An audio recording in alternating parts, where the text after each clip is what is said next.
कि रोड में कांवरियन के भीड़ लागल बा।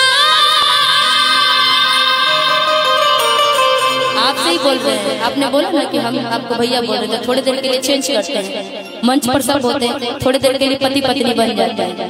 मान लीजिए, मानने में क्या रखा है ना जी, मानने में क्या रखा है, आप ही से बोल रहे हैं। इधर प्यारा सा दर्शक बैठे हुए ना कि रोड में कांवरियन के भीड़ लागल बा।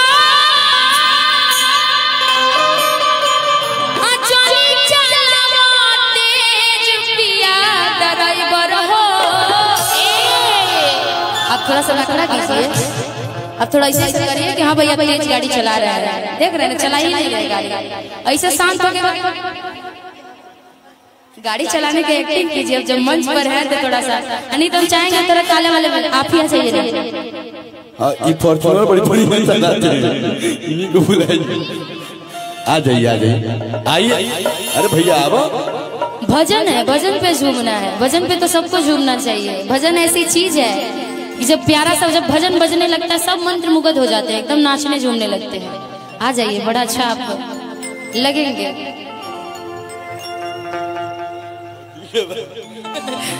आइए आइए, लेकिन चेंज करेंगे यहाँ पर, पति पत्नी आप लोग को बनाएंगे मंच पे।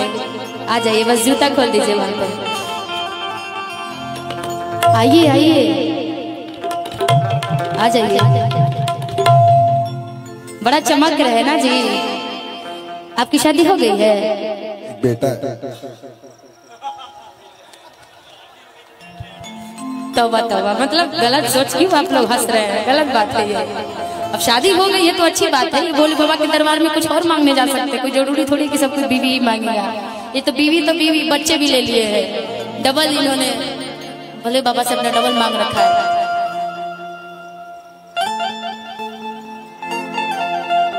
आइए इधर आइए। कि रोड में कांवरियन के भीड़ लागल बा। पति अच्छा इनको बनाया, चलिए ठीक है, आप ही बन जाइए। आइए कि जाने चला तेज, इधर देखिए ना जी, इधर देखिए कि जाने चला तेज, फिर नजर हटी, उसको उठा नहीं पाई। अरे भाई बस ज्यादा देर नहीं जी, उतना ही देर करिए जितना देर आप बर्दाश्त कर सके, उतना ही तक। फिर पता चलेगा कि आप जाइएगा रणधीर जी के पास, कहिएगा देखो ना हाथ पर दर्द करने लगा। आइए एकदम यहाँ पे खड़े रहिएगा, यहाँ से देखिए, ठीक अच्छा लग रहा है ना जी। आप भी थोड़ा एक्टिंग करिएगा, गाड़ी चलाने वाले भांग भी रखिए, कुछ नहीं पीते, मतलब फील करिए पी रखे हैं, अच्छी बात है कि आप नहीं पीते हैं, करिए। कि रोड में कांवरियन के भीड़ लागल बा, जाने चला तेज पिया ड्राइवर हो। रोड में कांवरियन के भीड़ लागल बा, जाने चला तेज पिया ड्राइवर हो। कि सैया ड्राइवर हो, पिया ड्राइवर हो।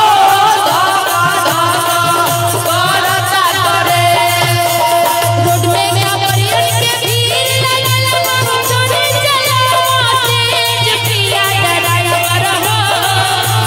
पिया ड्राइवर हो, पिया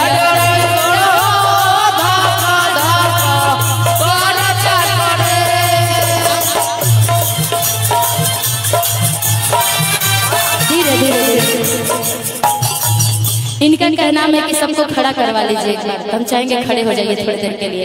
इनकी कहना है, हमारी माताएं बहन वहाँ से बहुत अच्छा गा रही हैं, मुझे यहाँ से सब दिख रहा है और सब लोग बहुत खुश हैं, तो इनकी कहना में थोड़ी देर के लिए खड़े हो जाइए। बाबा के दरबार में सब लोग झूम लीजिए, क्योंकि जब सावन का महीना आता है सब लोग लेकर के जब जल जाते हैं ना, भगवान सब एक साउंड वाले भाई देखिए, साउंड आपका थोड़ा बज रहा है, बस इसको ध्यान दीजिए। मेरे साथ सब लोग एक बार पूरा हाथ उठाइए, तो जिनके पास भगवान ने दोनों हाथ दिया है। कहते हैं कि बाबा के दरबार में वही भक्त सुपर होता है, बाबा के दरबार में वही भक्त सुपर होता है जिन भक्तों का दोनों हाथ तो जरा दोनों हाथ ऊपर करके प्यारे प्यारे हाथ को उठा करके सब लोग मेरे साथ गाइएगा और नाचिएगा सब लोग। कैमरे वाले भाई थोड़ा कैमरा इधर, थोड़ा कैमरा इधर करके, ठीक ठीक सब लोग। मनीष मुकेश एंटरटेनमेंट भी आएंगे, सब लोग इधर कैमरे को घुमा के कि रोड में कांवरियन के भीड़ लगल चले चलाते पिया ड्राइवर हो रोड में कांवरियन के भीड़ लगल चले चलाते पिया ड्राइवर हो कि सैया ड्राइवर हो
सच्चे दरबार की। अब बैठ जाइए माताएं बहन, आप लोग बैठ जाइए। काफी देर से खड़े, थोड़ा सा खड़ा होना भी जरूरी था क्योंकि बैठे बैठे पैर में झिनझिनी होने लगती है।